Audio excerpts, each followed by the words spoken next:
By the time Winter arrived home, the sky was nearly at its darkest, the distant blue star climbing high above the horizon.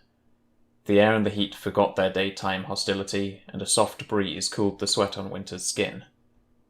The house was dark. It wasn't that late. Someone should be up. Perhaps they'd gone out somewhere, or maybe they'd just turned in early. As she turned off the engine and dismounted, Winter caught the gleam of vehicles in the driveway. Both their cars were there. They'd turned in early. She tiptoed her way to the front door. She peered at the thumbprint lock. It was offline. Cracks were visible in the casing, exposing the wiring and circuitry. A chill swept over her. Winter placed a hand against the door and gently pushed. It swung open, smoothly and quietly. Then, with a loud crack, it collapsed from its hinges and thudded against the wall.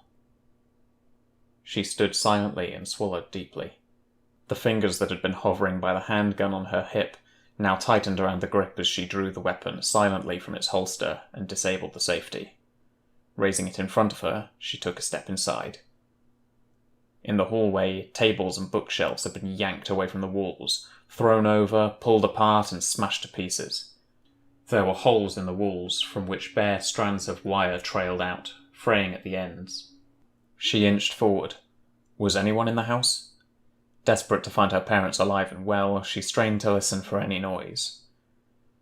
There wasn't much in walking distance of this place, and the only vehicles outside belonged to the family, so her parents probably hadn't escaped by themselves, and anyone else who had been here had most likely driven off. She couldn't depend on probabilities, though. She kept her guard up.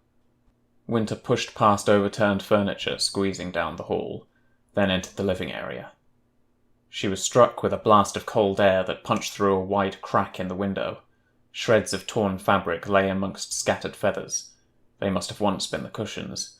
The coffee table lay on its side with one leg missing and the others split apart.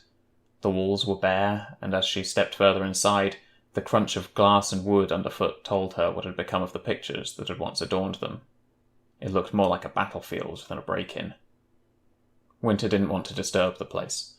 There was no one in here, and that was all she needed to know. She backed out into the hall, trying to keep her hands steady as she raised her weapon again.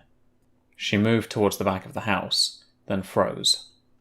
The quiet scrape of wood against wood. It was coming from the kitchen. She adjusted her grip on the gun, her finger on the trigger. As she approached, she could see the door lying on the floor, torn off its hinges. As she crossed the threshold, she detected a single faint clicking sound behind her, followed by a metallic whirring. Winter braced herself, waiting as the mechanical hum drew nearer, then whirled to face it with her weapon outstretched. A heavy strike to the head stopped her short. The last thing she remembered was her gun clattering to the floor, and a bright blue light in her eyes.